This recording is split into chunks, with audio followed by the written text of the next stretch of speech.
The next application of Gauss law is to find electric field intensity due to a spherical charge distribution. So in the previous lecture we had discussed about finding the electric field intensity due to a shell, the charge which is present on the shell.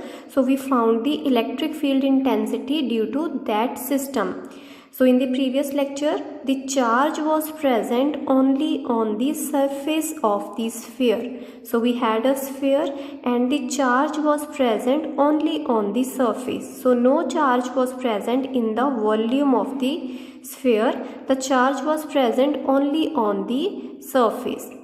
But now we are considering a spherical charge distribution. So here the charge will be present on the surface of the sphere as well as it will be present inside the volume. So charge will be present on the surface of the sphere as well as in the whole volume. So charge will be present in the whole volume.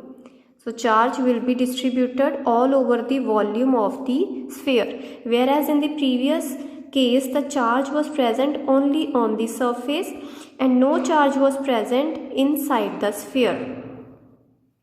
So in this case the charge is present in the volume, therefore here we will define volume charge density.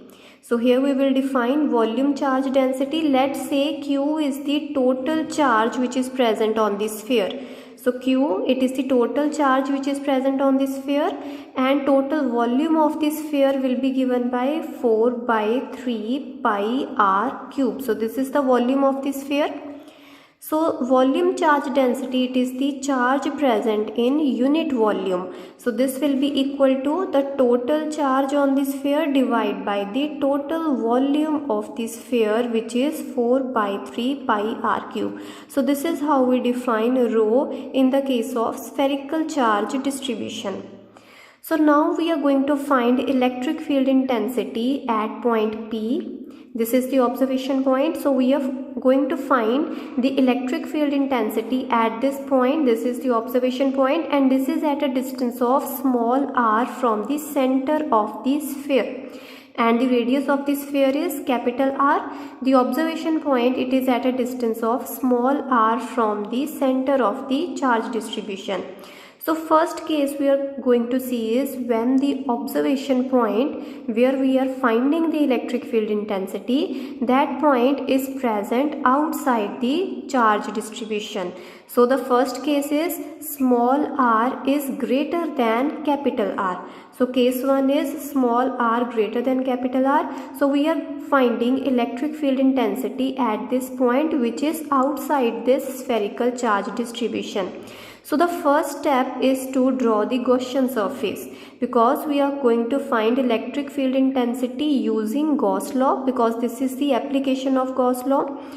So in using Gauss law, for using the Gauss law, first of all we draw a Gaussian surface, and in this case the Gaussian surface, it will be spherical in shape. As in the previous case also the Gaussian surface was spherical in shape, so here also the Gaussian surface will be a spherical in shape. So we will use Gauss law on that Gaussian surface. So Gauss law is that the flux which is linked with that Gaussian surface, because the charge is present inside the Gaussian surface and electric field lines will cross this Gaussian surface. So this Gaussian surface is just the imaginary surface and electric field lines will cross the Gaussian surface. So what will be the flux linked with this Gaussian surface is given by the surface integration of the electric field intensity on a closed surface, because this Gaussian surface is always a closed surface. So that will be equal to the charge which is enclosed inside the Gaussian surface divided by epsilon naught. So in this Gaussian surface which we have drawn, the charge enclosed, that is the charge which is present inside the Gaussian surface, is equal to capital Q. So that will be equal to, flux will be equal to Q divided by epsilon naught. So now this integration, it is over a closed spherical Gaussian surface. So this electric field intensity at any point on the Gaussian surface, Now this integration, it is over this Gaussian surface. So at any point on the Gaussian surface, if you take observation point over here, or you take observation point over here, or at any other point if you take the observation point, so at any point the electric field intensity will remain the same. The magnitude of the electric field intensity, it will remain the same. So E will have constant magnitude all over the Gaussian surface. So let's say this is the Gaussian surface and you are finding electric field intensity at this point. So if you will draw a small surface area, so if you draw a small surface area element, that is ds vector, it will point in the outward direction, it will point radially outward, and electric field intensity, it always points radially outwards. And at this point, let's say if you are finding electric field intensity at this point, so if you will draw a small surface area element, the area vector will point radially outward, as well as the electric field intensity will point radially outward. So electric field intensity and the area vector, they will be parallel to each other. So E vector dot ds vector, it will be nothing but E into ds. So that will be E ds cos 0, and cos 0 will be equal to 1. So that will be simply equal to E ds will be equal to Q divided by epsilon naught, and cos 0 will be equal to 1. Now this electric field intensity, the magnitude of the electric field at all the points on the Gaussian surface is constant, because all the points on this Gaussian surface, they will be at the same distance from the origin, from the center of the spherical charge distribution. All the observation points, they will be at equal distance.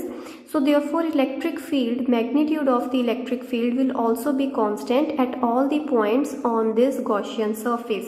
So this E, it can be taken outside the integral, and we will be left with the closed surface integration of ds. So just we have to do the closed surface integration of ds. So ds is the small area element, it is the small area element on the Gaussian surface, and if you will do the surface integration over the whole Gaussian surface, so this term will be nothing but the total surface area. This will be nothing but total surface area of the Gaussian surface. So this integration over ds over a closed Gaussian surface will be nothing but total surface area of this sphere, of this whole sphere. The total surface area of the sphere, that will be equal to the closed surface integration of ds. So this term, it will be nothing but equal to 4 pi small r square, which is the surface area of the sphere. So 4 pi r square is nothing but the surface area of the sphere. And which sphere we are talking about? We are talking about this Gaussian sphere which we have drawn. So E into 4 pi r square will be equal to Q divided by epsilon naught. So from here E will be equal to Q divided by 4 pi r square into epsilon naught. So we have taken E on the left hand side. So that will be equal to Q divided by 4 pi r square into epsilon naught. So this can be rearranged. It will be equal to 1 by 4 pi epsilon naught into Q divided by r square. So this is the magnitude of the electric field at this observation point P, which is at a distance of r from the center of the charge distribution. Now in the vector form, the electric field intensity will be 1 by 4 pi epsilon naught Q divided by r square times r cap. So if the electric field, if the charge which is present, this charge present on the sphere, if this charge, it is positive charge, then the electric field at all the points, it will point radially outward. So the direction will be r cap. And if this charge distribution, if the charge present is negative charge, then the electric field vector, it will point radially inward. So in that case you will have minus r cap. So this is the electric field, magnitude of the electric field intensity at all the observation points which are present outside the spherical charge distribution. So this is for the case when small r is greater than capital R. Now next case is when small r is equal equal to capital R, that is the observation point is present on the surface of the spherical charge distribution. So in the last formula we had E vector was equal to 1 by 4 pi epsilon naught q divided by small r square, and direction was radially outward. So when r is equal to capital R, just what we will do is we will put small r is equal to capital R in this formula. So for r greater than capital R, so when the observation point is present outside the spherical charge distribution, E vector was equal to 1 by 4 pi epsilon naught q divided by r square, and the direction was r cap. Now when r is equal to capital R, so when this condition is taken, that is the point, observation point is taken on the surface, so the electric field intensity on the surface of the spherical charge distribution will be equal to 1 by 4 pi epsilon naught q divided by capital R square. Now the distance of the observation point from the center of the spherical charge distribution, it will be equal to capital R times r cap will remain as it is. So this is the formula for electric field intensity at all the points on the surface of the sphere. So this is on the surface of the spherical charge distribution. Now next case is when the observation point is present inside the spherical charge distribution. So this is the origin, this is the center of the spherical charge distribution, and let's say this is the observation point P. So at this point P, we are interested to find the electric field intensity. So up until now we have found the electric field intensity at points which are present outside the spherical charge distribution. Then we found the electric field intensity on the surface of the spherical charge distribution. Now we are going to find the electric field intensity at points which are present inside the spherical shell, inside the spherical charge distribution. Now let's say this distance of the observation point from the center is equal to small r, and the positive charge, let's say the charge is positive, so this positive charge, it will be distributed in the whole volume of the spherical charge distribution, and we are going to find the electric field intensity at this point. So using Gauss law, first of all, if we have to use Gauss law, first of all we draw the Gaussian surface. So Gaussian surface in this case will be a sphere. So in this case also the Gaussian surface will be a sphere. So this will be the Gaussian surface when the point, observation point, is inside the spherical charge distribution. So this is the Gaussian surface whose radius is r. So this will be a spherical shape Gaussian surface whose radius will be small r. So on this Gaussian surface we will apply Gauss law. So Gauss law, it states the flux which is linked with the Gaussian surface is equal to the charge enclosed divided by epsilon naught. Now the charge enclosed is represented by q prime because this is the charge which is enclosed by the Gaussian surface. Now when the point, observation point, was present outside the spherical charge distribution, the Gaussian surface, it enclosed the whole charge which was capital Q. The Gaussian surface, it enclosed the whole capital Q amount of charge inside it. But now the Gaussian surface is this one. This is the Gaussian surface. Now we are going to find what will be the charge enclosed inside this Gaussian surface, because some of the charge will be present outside the Gaussian surface and rest amount of charge will be present inside the Gaussian surface. So now we are going to find what is the charge which is enclosed by this Gaussian surface, because in Gauss law we always have the charge which is enclosed inside the Gaussian surface. So we are not interested in the charge which is present outside the Gaussian surface.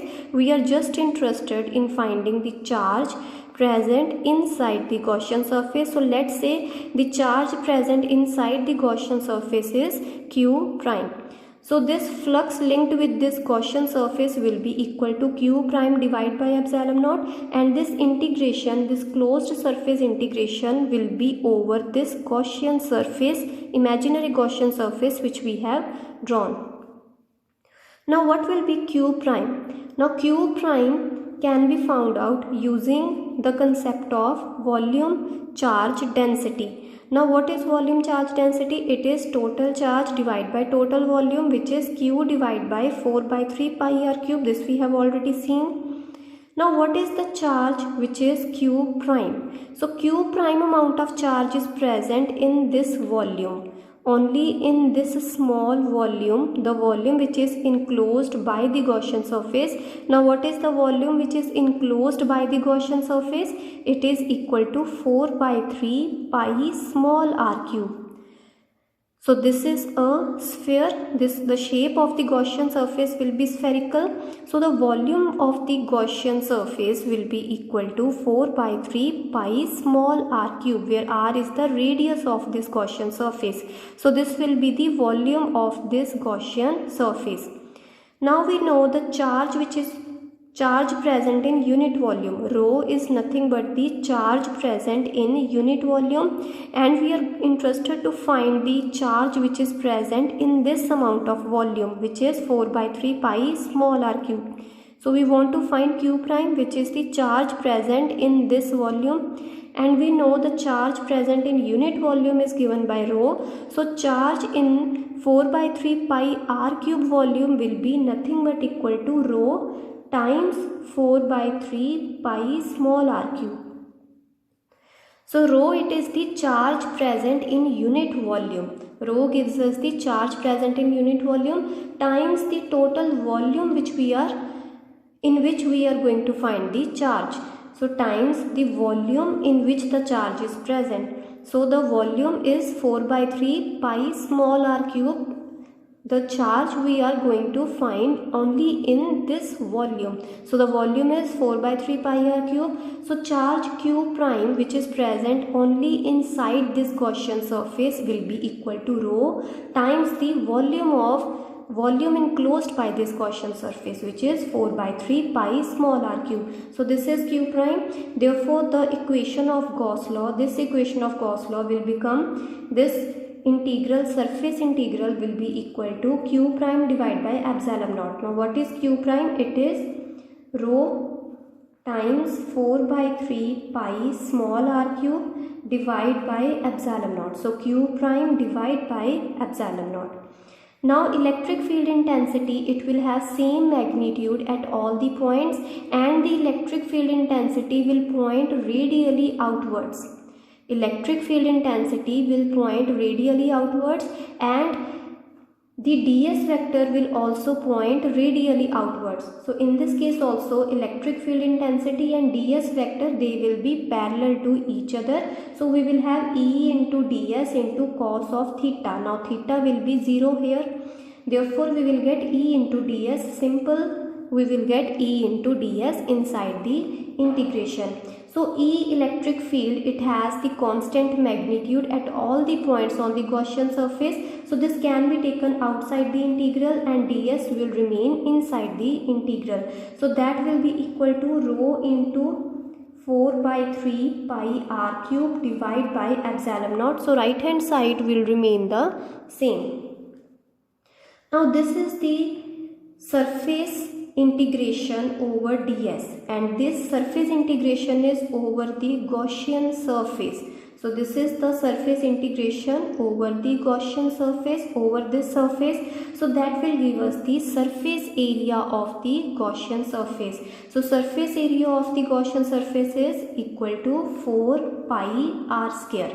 Now volume of this Gaussian surface, volume enclosed by this Gaussian surface was equal to 4 by 3 pi r cube, and surface area of this Gaussian surface is equal to 4 pi r square, where r is the radius of the Gaussian surface. So this integral, this surface integral, it will be nothing but 4 pi r square. So E into 4 pi r square will be equal to rho into 4 by 3 pi r cube divided by epsilon naught.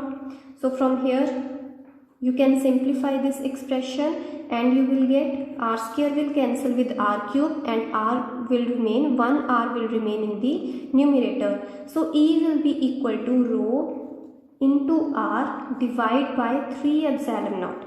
So electric field intensity at all the points on this Gaussian surface which is present inside the spherical charge distribution, at all these points which are at a distance of r from the center of the charge distribution, the electric field will be given by rho into r divided by 3 epsilon naught. So here you can put the formula of rho. So rho is equal to total charge divided by total volume. So you can also put this formula of rho over here and you can further simplify it. Or you can simply end the derivation up to this step. So you can terminate the derivation up to this step, or you can additionally put the formula of rho, which is q by 4 by 3 pi r cube. So this formula can be put over here and you can simplify it more. In vector form, electric field intensity will be rho into r divided by 3 epsilon naught times r cap. So it is times r cap, the electric field intensity at all the points inside the spherical charge distribution. It will point radially outwards. Now we are going to see the variation of E. Now we are going to look at the graph of variation of electric field with the distance from the center of the sphere. How the electric field intensity it varies as you move from the center of the spherical charge distribution. Now first, when r is less than capital R, that is the observation point is present inside the spherical charge distribution, in that case the magnitude of the electric field intensity is given by rho into r divided by 3 epsilon naught. Now when r is equal to capital R, the electric field intensity it had the magnitude of 1 by 4 pi epsilon naught q divided by r square. And when r is greater than capital R, electric field intensity it has the formula of 1 by 4 pi epsilon naught q divided by, so over here we have capital R square and here we have small r square. Obviously this expression it will be greater than this expression, because small r, it is obviously when r is greater than capital R is greater than capital R, this expression will be less as compared to this expression. So as you move away from the origin, as you move outside the spherical charge distribution, the electric field intensity it decreases. So as you increase the distance of the observation point from the origin and r is greater than capital R, so when you are outside the spherical charge distribution and the observation point is moved away from the origin, the electric field intensity decreases by a factor of 1 by r square. So as you will increase the distance, the electric field intensity will decrease. But in the first case, rho is constant, 3 epsilon naught is constant. So in the first case, when the observation point is present inside the spherical charge distribution, as you increase the r, as you move the observation point away from the center of the charge distribution, as you move this observation point away from the origin, the electric field intensity it increases, and it increases linearly with r. Here we have r power 1, which means the electric field intensity it varies linearly with r, where all other variables, all other parameters, they are constant. So when r is less than capital R, E is directly proportional to r. As you will increase r, electric field intensity will increase. And in the last case, when r is greater than capital R, electric field is inversely proportional to r square. So as you will increase r, electric field intensity will decrease when the observation point is outside the spherical charge distribution. So this is the graphical representation of all these equations.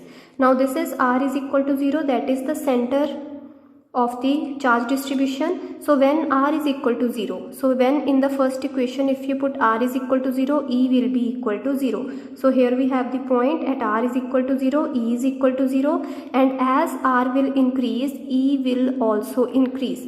So it increases linearly, therefore we have a straight line over here. As you increase r, electric field intensity it will increase linearly. And at this point, when r is equal to capital R, the electric field intensity it will reach the maximum value, which is 1 by 4 pi epsilon naught Q divided by capital R square. So this is the maximum value of the electric field intensity which is reached on the surface of the charge distribution. So this is the maximum value. And then when you further increase the distance of the observation point, that is if you move outside the spherical charge distribution and if you will increase R, the electric field intensity will start decreasing, and it decreases with a factor of 1 by R square, and the graph is in this manner. The graph, it decreases, it shows a decrease in this way, and this electric field decrease in electric field, it is inversely proportional to R square. So this is how the electric field intensity will decrease, and as R will approach infinity, electric field intensity will approach 0. So electric field intensity, it will have maximum value only at the surface of the charge distribution. Now in the previous case, in the case of spherical shell, in the third application that we did in the last lecture, that is in the case of spherical shell, the electric field intensity inside the shell was equal to 0. So there we had a straight line which was overlapping with the r-axis. With this r-axis it was overlapping, and then there was